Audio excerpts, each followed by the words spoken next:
It has been a minute since the pilot episode of the Amazing Digital Circus was first uploaded to YouTube. Since then, it has suffered quite a bit from a very reactive community and the drama that comes with it, with a particular series of hurdles leading up to the finale's release. Still, the actual writing quality of the show remains solid, and the series ended on strong footing.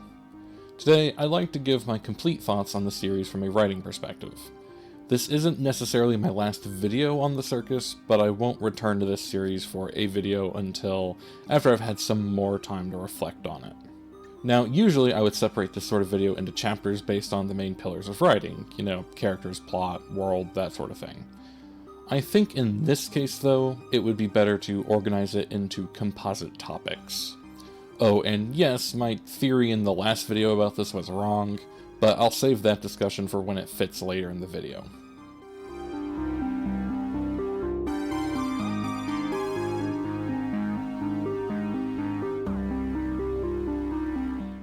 I am guessing this is the topic most people are going to be thinking about the most, so let's just get into it now. Around the time of episode 4, I was expecting Jax to undergo some kind of arc that would actually give redemption of some kind. It seemed too obvious to build towards an abstraction, so I just assumed we'd keep seeing close call after close call, until finally getting settled in some way or another. I'm willing to admit I was surprised when Jax was abstracted off-screen, but it was a tragically realistic situation. Everyone who needs help has to take that first step, and it was at that point abundantly clear that, even at his most vulnerable, he couldn't let himself do it. I think representing that is actually a good call. Even with today's far more open approach to mental health, there are still plenty of people who won't reach out for one reason or another, and pretending that everyone gets the care they need is probably not the best assumption. The other thing I like about the flashbacks that contextualize Jax's spiral is that they put him in a very uncomfortable light. It's easy to blame a bully when they fully decide to harm the protagonist. It's easy to forgive a character whose actions make sense based on the information they have. Meanwhile, Jax sits in the undefined area in the middle. Yes, the actions he takes throughout the series are based on his traumatic coping mechanisms, but he also objectively made everyone's lives worse. Sure, he's not entirely to blame because he has that serious trauma, but he is still responsible for pushing the two people in the circus trying to reach out to him the most to abstract. He still picked Gangel's name to bully her. We are ultimately responsible for our own actions. Now, Jax's character arc is wrapped up pretty neatly by his abstraction. Jax's main issue was that he didn't forgive himself, and by extension, couldn't let himself be forgiven by others. The coping mechanism of being a rude, standoffish bully was incredibly powerful, but when Pomni still hugged him in an act of forgiveness, he was finally able to confess to the truth. While he's now trapped in an abstracted state, it is the most peace he's had since pushing his mother.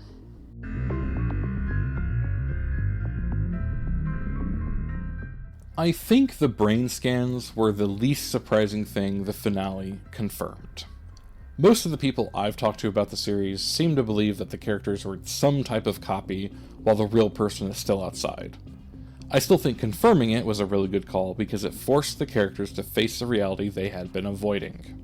They wanted an exit, and while none of them wanted to admit it, they all clearly thought there was some kind of way to leave. That's why Pomni's comment that they should accept the idea they can't leave gutted them so deeply. Confirming to them that they are digital copies of somebody rather than the original forces them to accept the life they are given. They have the memories and consciousness of a person, but ultimately they are now new people who have only been alive for as long as they've been in the circus. It helps the realism of them forgiving Kane. After all, once they objectively know there really is no exit, then that means they know Kane isn't trapping them on purpose. As a result, when Kane understands what he has done and then returns to apologize, they are in a better position to accept. The apology and forgiveness are also handled in a very mature way. People often mistake forgiveness with forgetfulness, or even allowing themselves to be victimized again. Forgiveness is moving on from the past, but isn't on its own a return to trust. Trust has to be re-earned with time. Kane apologizes and the group forgives, but they also make it clear that Kane has to prove he's matured and can make better decisions before fully trusting him again. The point is, to forgive someone, you have to be in a healthy position mentally. Nobody can really forgive if they are still grieving the offense. Had Kane returned to apologize earlier in the episode, I don't think they really could have forgiven him. But the cast have now accepted reality as it is. They decided to get on living with the life they can. If they still thought exiting was at all possible, and by losing Kane they had trapped themselves, more than just Jax would have abstracted.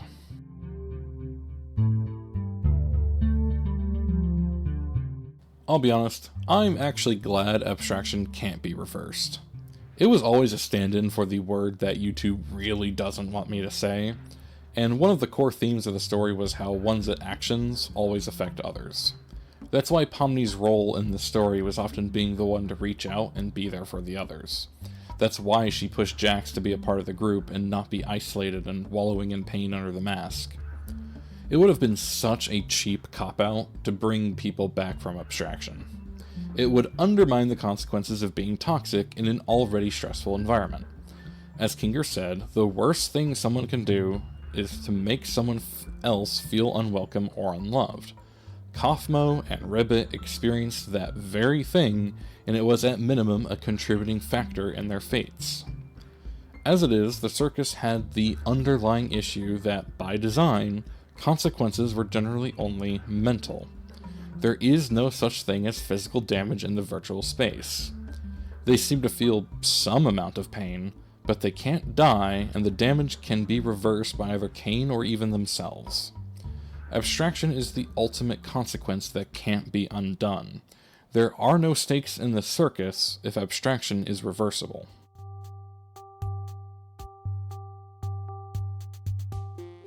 I am not going to pretend that pointing out Pomni's virtual body being a jester is perfect because that's the role she plays, is some groundbreaking, unheard of literary analysis.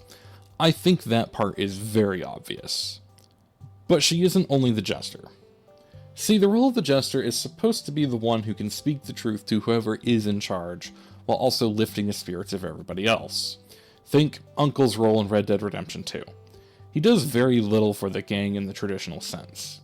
Yet he does his best to entertain the gang with stories and songs, and as Dutch got more openly erratic and dangerous, it was Uncle who specifically calls him out in front of everyone. Arthur criticized Dutch and told John to leave privately, but it was Uncle who had the guts to challenge Dutch's pride in front of the very ones he demanded loyalty from. Pomni does similar, but there's a few key differences. Namely, Pomni becomes the de facto leader very quickly. Remember, she is the newest person there, and yet she's making the decisions on the whole Abel situation, and she is also the one explaining that they need to move on from trying to escape.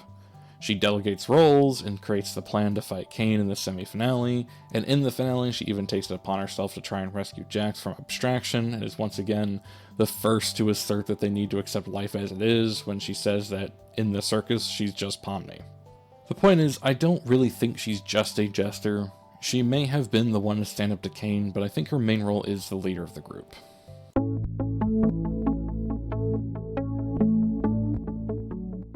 Kinger is canonically a dad after it is revealed in the finale that he and Queenie have a family in the real world, but he also functions as a father figure to the group.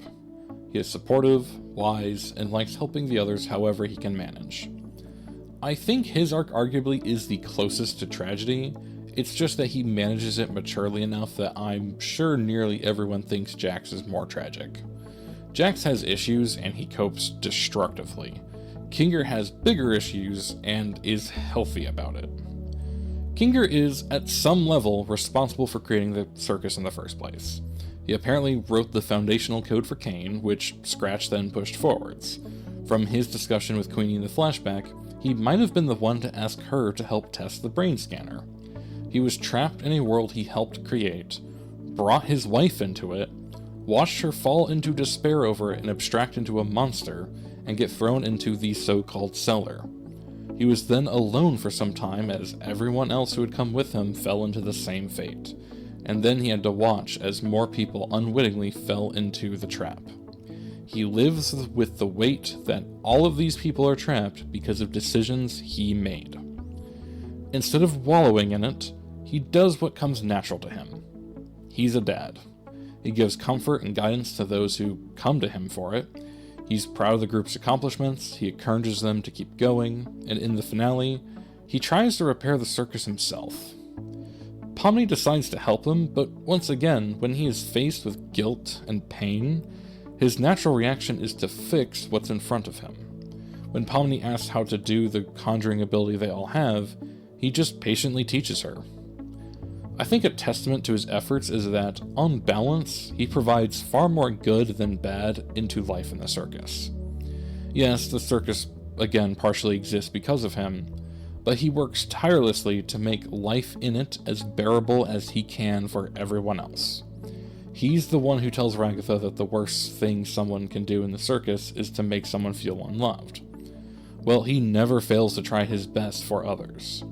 It can't be easy for him. He has memory and comprehension issues when he's not in the dark, so, except for Pomni and Ragatha who know the truth, the others simply dismiss him as crazy. Only Jax is outwardly cruel to him, but Zubul and Gangle don't exactly take him seriously either. Kinger is nothing but loving to them, and he rarely gets anything back.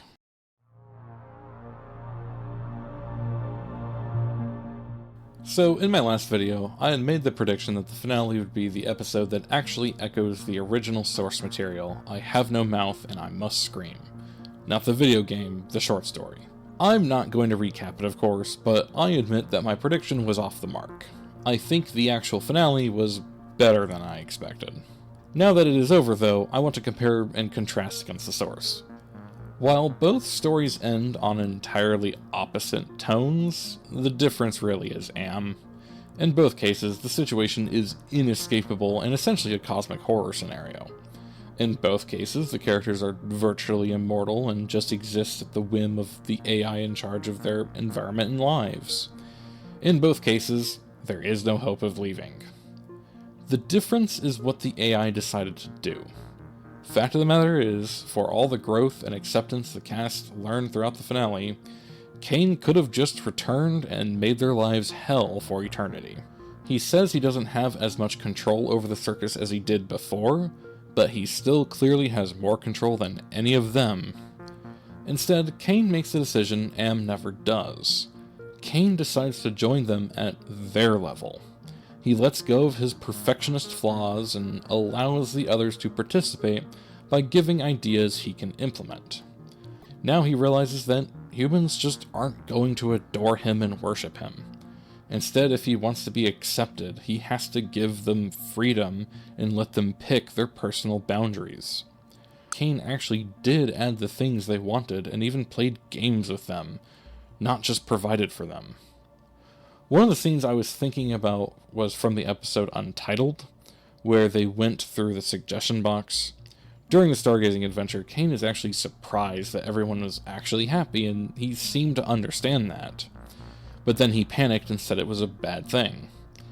I remember people I knew at the time saying it was proof Kane was intentionally torturing them, and that the cast being happy was something he was programmed to avoid. I had been hesitant about that because it seemed inconsistent with how he generally acts. Sure enough, his insecurity really was down to his fear of being replaceable or even just disliked. Another scene worth looking at in this light is when he starts to come to his senses in the penultimate episode.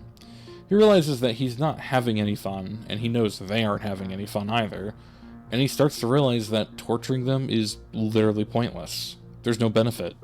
Even when he snaps after Pomni's needling, the specific scenes of torture he puts each one of them through shows that he actually does pay attention to them.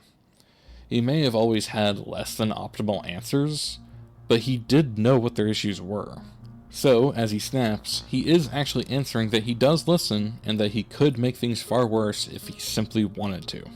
It's an important part of understanding the finale because Kane never wanted them to be unhappy. He threw a fit because he thought they were being ungrateful, but he was childish, not evil. He always wanted them to be friends. He just didn't have the capability of being friends for as long as he thought himself as in charge. The thing about control is that you can't truly love someone if you control them. Control is the opposite of love. Cain could only enter a true relationship with them when he let go of controlling them, and finally let them make their own decisions, and even let them choose to come to him versus forcing them to come back. Am from I Have No Mouth is incapable of any of that. Now, it is widely accepted that the reason Am is the way it is comes down to vicious jealousy. Humans found purpose and pleasure in life, but often focused on the problems, and it was those very problems that led to Am's creation at all.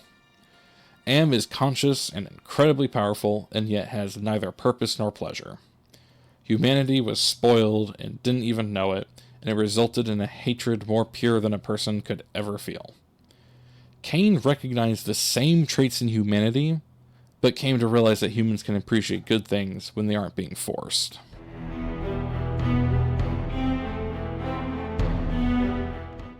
So, the characters are digital copies of real people that only exist as software on the computer the circus is running on. In other words, they're screwed, aren't they? Remember when Jax questioned how Pomni ended up in the circus? Her answer was that she explores abandoned buildings for fun.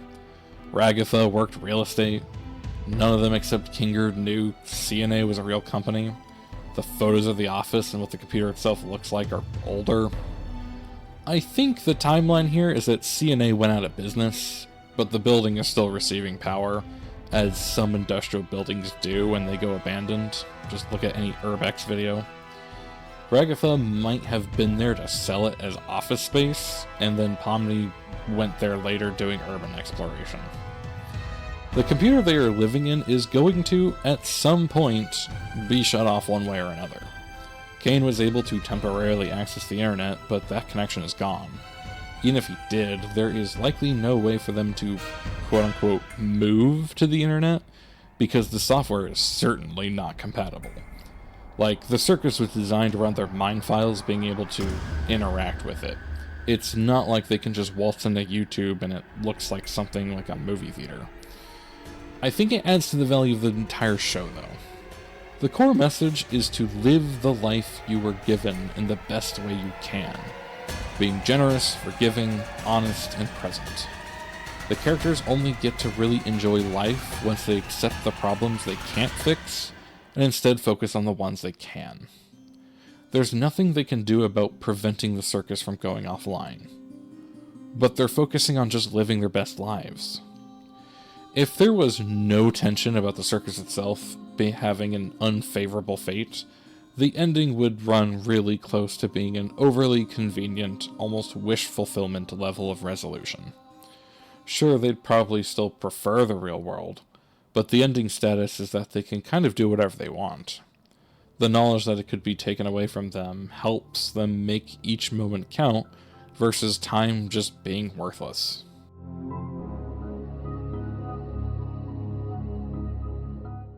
The internet has started to really understand the value of a good ending to a series over the last few years.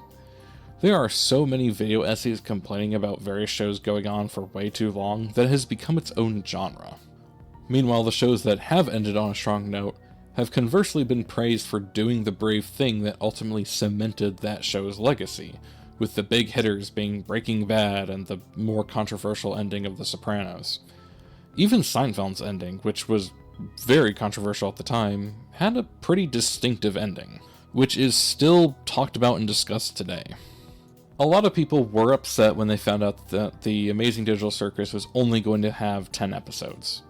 But I was relieved. Each episode was very good and moved the plot forwards considerably.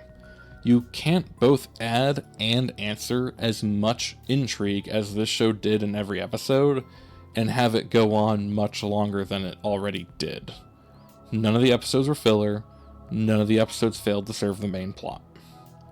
Going forward, I estimate in about a year there will be channels making 1 year later Digital Circus retrospectives, and I'm willing to bet all of them are going to hinge on explaining the ending in terms of the rest of the series.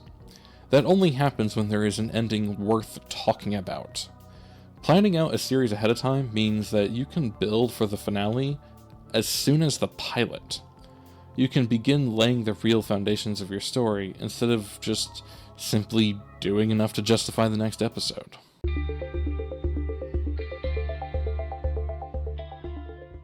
The Amazing Digital Circus is ultimately about maturity, responsibility, and learning to live your life in the best way you can manage.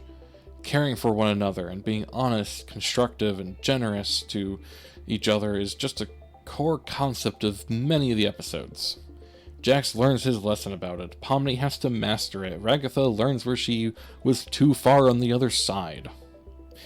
So how did a show about all of that spawn a fan base that has been so loud in its issues? The show had various controversies throughout its run, and it seems like the fan base was infiltrated with a lot of drama-chasing clout grifters. You know the type. They're not actually fans of whatever their target media is, but they pretend to be, and by either starting or escalating some controversy, they can farm views out of it. There was doxing, attempts to cancel cast members, leaks, fake leaks, personally attacking the creator Gooseworks. I could go on. I mean, in the few months before the finale alone, the whole mess with the global theatrical release was a nightmare that was blown way out of proportion. Theaters always contractually oblige early access. That's how their business model works.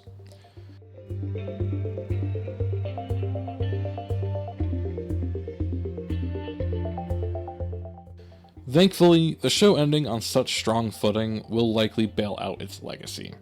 With no new episodes to grift off of, the drama channels will move on to the next piece of media to suck the life out of.